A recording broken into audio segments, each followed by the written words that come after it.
Saudara-saudara yang dikasihi oleh Tuhan kita Yesus Kristus, kita akan membaca dan merenungkan akan kebenaran firman Tuhan di saat ini. Namun sebelum kita membaca dan merenungkan akan kebenaran firman Tuhan, mari kita minta tuntunan daripada Roh Kudus untuk dapat menerangi hati dan pikiran kita ketika kita membaca dan merenungkan kebenaran firman Tuhan. Mari kita bersatu dalam doa, kita berdoa. Keagungan, kemuliaan ya Tuhan hanya tertuju kepada Engkau, Allah pencipta kami, Allah yang terus melimpahkan segala rahmat-Mu dalam kehidupan kami. Dan sungguh bangga kami ya Tuhan ketika kami boleh menikmati segala rahmat yang Engkau curahkan menjadi bagian hidup kami. Ketika kesehatan, kekuatan tetap menjadi bagian hidup kami sampai pada detik ini. Ya Tuhan Allah kami yang hidup, sungguh tak terselami akal pikiran-Mu dalam kehidupan kami. Engkau begitu setia di tengah-tengah ketidaksetiaan kami. Dan kami sungguh bersyukur ya Tuhan di waktu dan kesempatan saat ini, ketika Engkau boleh mengizinkan kami kembali dalam persekutuan yang begitu indah di awal bulan April ini. Biarlah Tuhan, ketika kami hendak membaca dan merenungkan akan kebenaran firman-Mu, tutup bungkus kami dengan kuasa Roh Kudus, sehingga apa yang kami baca dan renungkan itu tidak akan lalu dengan sia-sia, tetapi bisa mendapat tempat dalam hati dan pikiran kami. Bahkan kami mampu untuk mempraktekannya dalam kehidupan kami hari lepas hari. Terima kasih ya Tuhan, berfirman-Lah kepada kami, karena kami siap untuk mendengarnya.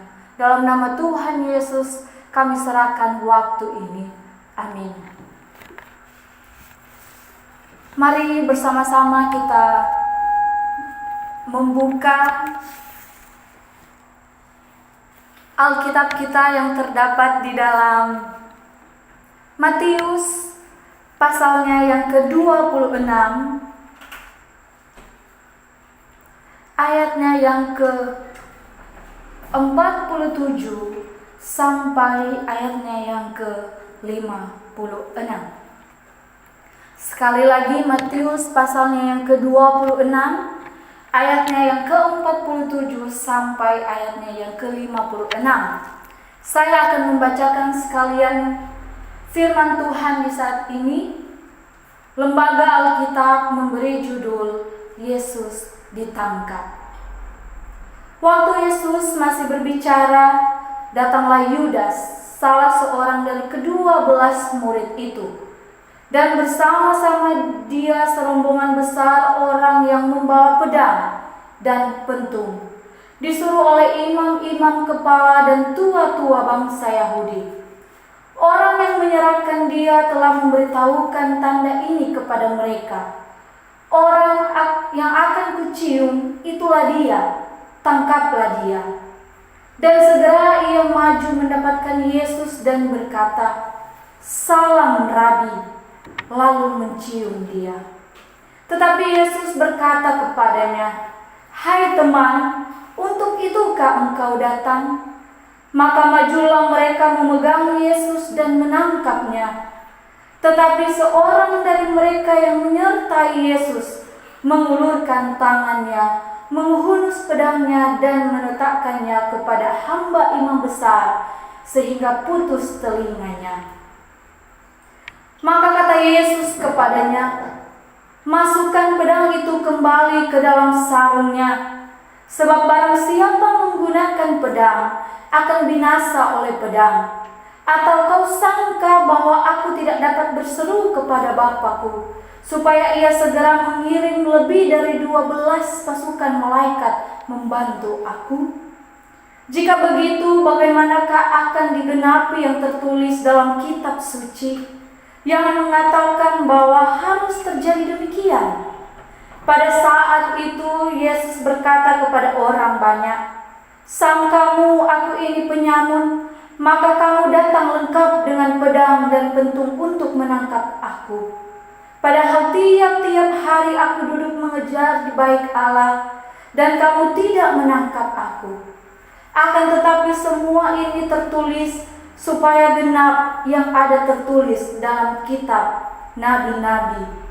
Lalu semua murid itu meninggalkan dia dan melarikan dia. Terpujilah firman Tuhan. Bagi siapa yang mendengarkannya, diberkati oleh Tuhan. Shalom.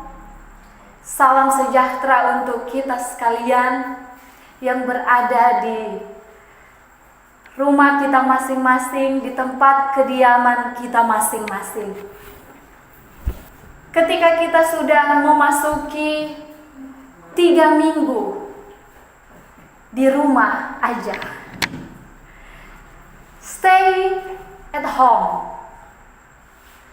Bukankah ini suatu hal yang mungkin membuat kita cepat bosan karena di rumah, bertemu dengan orang harus jaga jarak, tidak boleh salaman. Tetapi ini adalah sebuah hal yang baik yang diadakan oleh pemerintah. Dan kita harus mentaati pemerintah. Karena bukankah pemerintah itu adalah hamba Allah juga. Bersyukur ketika di dalam penghayatan minggu-minggu sengsara menuju ke dalam Jumat Agung yang sudah sebentar lagi akan kita maknai bersama-sama. Suatu penuh sukacita terhadap kita semua ketika kita masih diberikan kesehatan, kekuatan. Kita masih bisa menikmati persekutuan dengan orang-orang yang ada di dalam rumah, di dalam kos kita masing-masing. Pakailah momentum ini untuk lebih lagi meningkatkan keakraban kita bersama. Di dalam penghayatan minggu sengsara pada saat ini, kita dihentarkan oleh pembacaan perenungan akan kebenaran firman Tuhan, yaitu jangan ingkari panggilan dan tetaplah setia. Pernahkah dalam kehidupan kita pernah merasakan rasanya dikhianati? Atau mungkin sebaliknya, kita pernah mengkhianati orang lain. Ketika kita pernah merasakan yang rasanya dikhianati oleh orang, apa yang terjadi dalam hati kita? Pastinya rasa sakit hati yang mendalam kita rasakan. Dan banyak sekali orang mengatakan, dan mungkin ini juga yang terjadi dalam kehidupan kita, bahwa orang yang sering kali mengkhianati kita, orang yang sering sekali membuat kita kecewa, marah, adalah orang-orang yang dekat dengan kita. Iya, saya berpikir seperti itu. Tidak mungkin ketika kita merasa sakit hati dan yang membuat itu orang yang jauh dengan kita, pastinya kita akan biasa-biasa saja. Tetapi seringkali kita diperhadapkan oleh rasa sakit yang membuat kita marah, kecewa, kita dapatkan dari orang terdekat kita. Keempat, Injil mencatat perjalanan pelayanan Yesus bersama dengan murid-muridnya, 12 muridnya. Dan di kitab-kitab Injil ini merupakan tulisan tulisan yang begitu faktual mencatat kisah perjalanan Yesus ialah dikhianati oleh muridnya sendiri. Dikhianati oleh muridnya sendiri yang bernama Yudas Iskariot. Yudas setiap hari berjalan bersama-sama dengan Yesus, melakukan begitu banyak pelayanan-pelayanan bersama dengan Yesus. Yudas seringkali menyaksikan mujizat demi mujizat yang diadakan oleh Yesus. Tetapi ketika dia melaksanakan pelayanannya bersama dengan Yesus, apakah dia benar-benar tahu bahwa Yesus itu adalah Sang Mesias? Sehingga dia bisa dikatakan adalah murid yang tidak setia. Dia mengingkari panggilannya sendiri. Seringkali juga kita sebagai orang percaya dalam melaksanakan tugas panggilan kita sebagai orang percaya, seringkali juga kita melalaikan banyak hal yang menyangkut dengan pelayanan kita kepada Sang Mesias itu. Kita melihat apa yang dilakukan Yesus sebagai seorang yang telah dikhianati. Apa yang dilakukan Yesus ketika dia dikhianati oleh muridnya? Apa yang ditunjukkan oleh Yesus? Yang pertama, yaitu Yesus tidak tertipu oleh Yudas. Ketika Yudas yang bersama-sama dengan rombongan yang telah dipersiapkan oleh para imam kepala tua-tua Yahudi, dan Yudaslah yang menuntun rombongan itu untuk berjumpa dengan Yesus, untuk menangkap Yesus pada waktu itu. Hal yang kelihatannya sangat licik, tetapi dilakukan oleh Yudas dengan mencium Rabi dan mengatakan, "Salam Rabi." Bukankah ini merupakan aroma kepalsuan dan kemunafikan yang diperlihatkan Yudas kepada sang guru tersebut? Yudas yang menuntun rombongan itu datang kepada Yesus dengan menunjukkan tanda kasih, dengan menunjukkan rasa hormat, tanda kasih ketika dia mencium Yesus, rasa hormat ketika dia mengucapkan salam Rabi. Tetapi Yudas memberi makna ungkapan itu dengan makna yang baru, yaitu tanda pengkhianatan dan aroma kemunafikan dan kepalsuan. Itu yang diperlihatkan oleh Yudas pada waktu itu. Dan semuanya yang terjadi adalah untuk menangkap Yesus. Dan sikap yang diperlihatkan oleh Yesus adalah dia tidak tertipu sama sekali. Di ayatnya yang ke-50 berkata, tetapi Yesus berkata kepadanya, "Hai teman, untuk itukah engkau datang?" Maka majulah mereka memegang Yesus dan menangkapnya. Sesuatu hal bahwa Yesus tidak terpengaruh, bahwa Yesus tahu apa yang akan dan apa yang telah direncanakan oleh sang murid, yaitu Yudas. Sikap yang ditunjukkan oleh Yesus menandakan bahwa ialah Tuhan yang mengenal 12 muridnya. Dialah Tuhan yang tahu akan apa yang akan terjadi.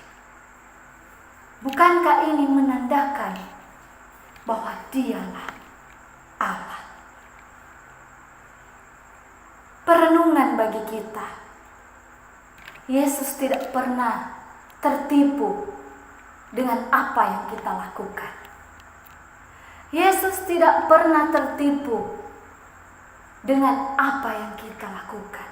Kebaikan kita, pelayanan kepada kita, kepada Tuhan. Ketika itu tidak, semuanya itu tidak untuk hormat dan kemuliaan akan nama Tuhan, Ia mengetahui semuanya. Jangan pernah, jangan sekali-sekali menipu Allah kita dengan segala apa yang dilihat orang baik, tapi belum tentu yang kita lakukan adalah untuk hormat dan kemuliaan akan nama Tuhan. Apa yang dilakukan oleh Yesus? Apa sikapnya ketika Dia tahu bahwa Yudas mengkhianati Dia? Yang pertama tadi, Dia tidak tertipu. Dan yang kedua ialah Yesus tidak melakukan perlawanan. Yesus sekali-kali tidak melakukan perlawanan kepada Yudas maupun kepada para imam-imam tua-tua orang Yahudi itu. Ia tidak menghindar. Malahan Alkitab mencatat bahwa ketika mereka hendak, istilah sekarang ngetren, diserang. Kita sekarang sedang berhati-hati ya, supaya tidak terserang dengan COVID-19. Tidak diserang oleh wabah ini. Wabah yang dikatakan sangat menakutkan. Dan kita sekarang sedang berjaga-jaga supaya kita dan keluarga kita tidak diserang oleh wabah tersebut. Berbeda dengan Yesus pada waktu itu, Yesus hendak diserang. Hendak, bisa dikatakan Yesus pada waktu itu dicari-cari oleh para imam tua-tua, sehingga mereka harus mengadakan negosiasi, bahkan bukan negosiasi lagi, tetapi perencanaan dengan seorang murid Yesus, yaitu Yudas. Mereka mengadakan, bisa dikatakan, rencana untuk menangkap Yesus. Mereka harus membutuhkan bantuan dari seorang pengkhianat itu. Dan apa yang ditunjukkan oleh Yesus ketika Dia tidak melakukan perlawanan?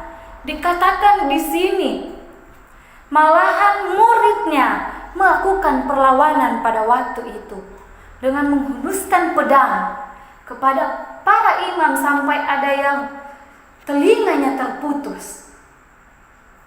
Menandakan bahwa murid-murid pun pada waktu itu geram dan bisa dikatakan ada ketakutan di sana.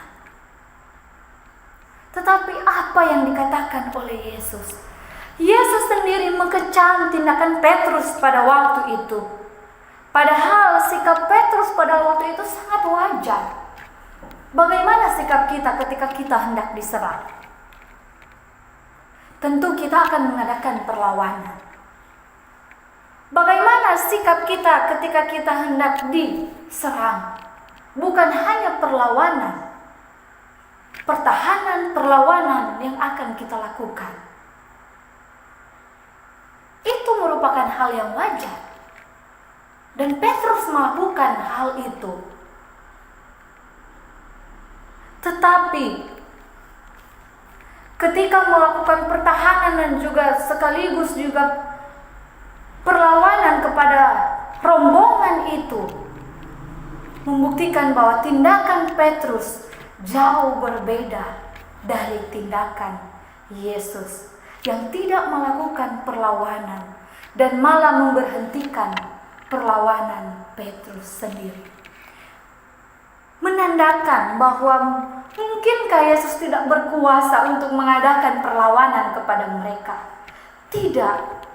Yesus punya kuasa, tetapi dia tidak memakai kuasanya pada waktu itu. Penolakan Yesus untuk tidak dibela, bahkan karena ia tidak punya kuasa untuk membela diri, terlihat seperti itu. Sepertinya Yesus tidak bisa membela dirinya sendiri. Malahan muridnya yang harus membela dia. Terlihat seperti itu. Tetapi jauh daripada itu, Yesus dialah Allah yang berkuasa. Ia menolak untuk dibela, karena inilah cawan yang harus dia minum. Membuktikan bahwa Yesus tetap fokus pada misinya ketika dia berada di dalam dunia ini. Yesus kalah di hadapan musuh-musuhnya. Itu adalah anggapan setiap musuh-musuhnya. Ketika mereka berhasil menangkap Yesus, di hadapan mereka bahwa Yesus itu kalah, tidak menang. Dia tidak mampu membela diri. Tetapi Yesus tidak kalah.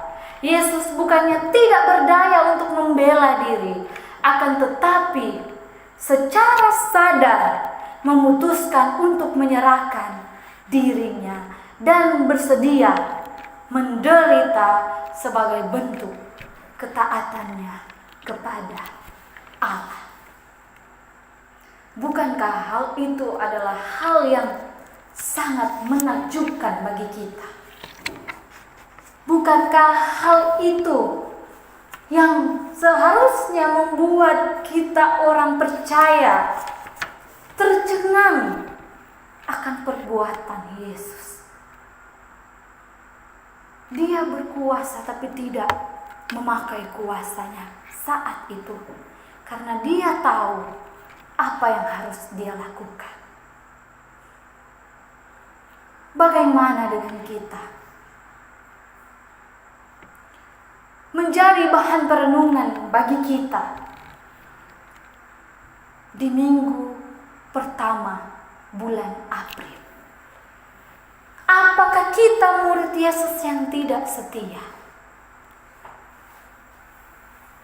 Apakah mungkin kita seperti Yudas yang sepertinya mengasihi Yesus, yang sepertinya rajin beribadah, rajin berbuat baik, dan menghormati Yesus, tetapi berada dalam kemunafikan tersendiri? Apakah kita sedang berada di dalam kondisi kerohanian yang seperti apa? Seperti Yudaskah yang mengatakan, yang mencium Yesus, yang mengungkapkan salam Rabi seperti penghormatan, tetapi dengan kemunafikan?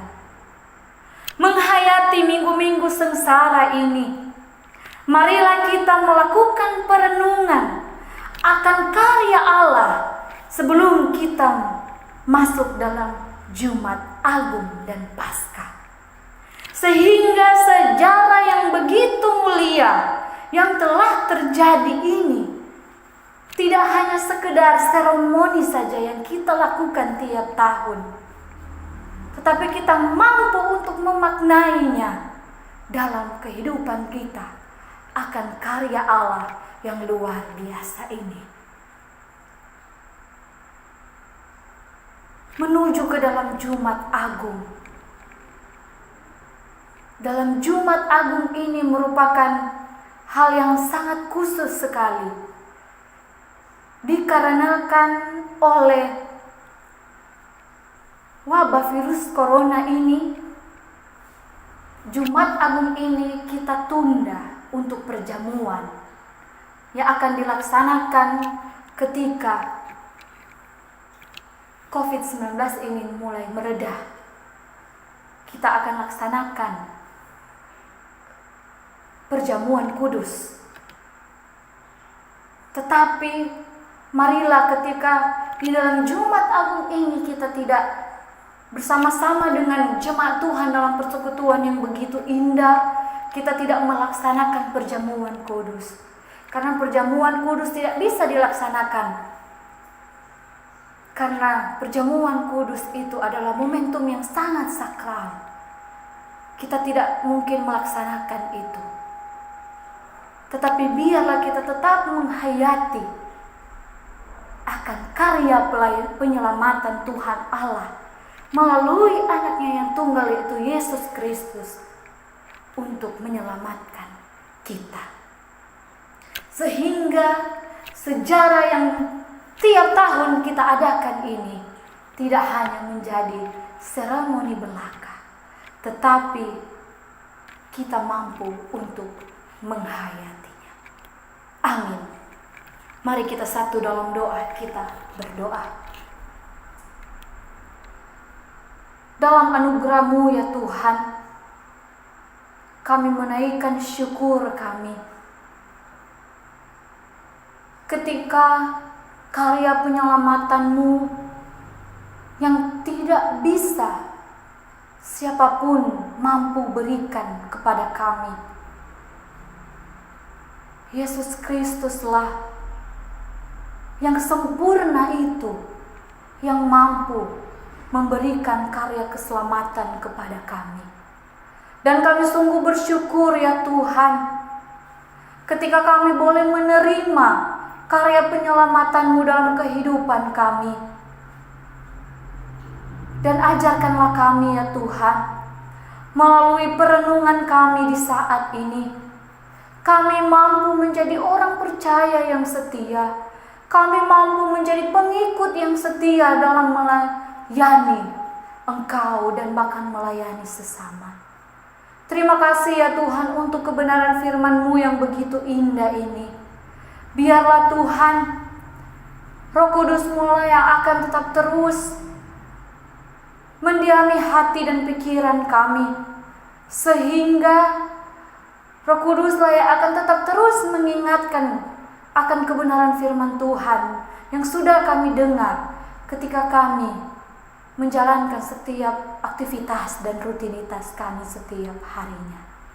Kami sungguh bersyukur, berterima kasih ya Tuhan untuk kesempatan di saat ini, ketika kami tidak bisa berjumpa satu dengan yang lainnya, tetapi Engkau menyatukan kami lewat persekutuan yang begitu indah ini. Terima kasih Bapa di dalam surga. Biarlah ya Tuhan, Engkau yang tetap terus menuntun akan setiap kehidupan kami. Dalam nama Tuhan Yesus, kami membawa doa syukur kami di hadapan-Mu. Amin.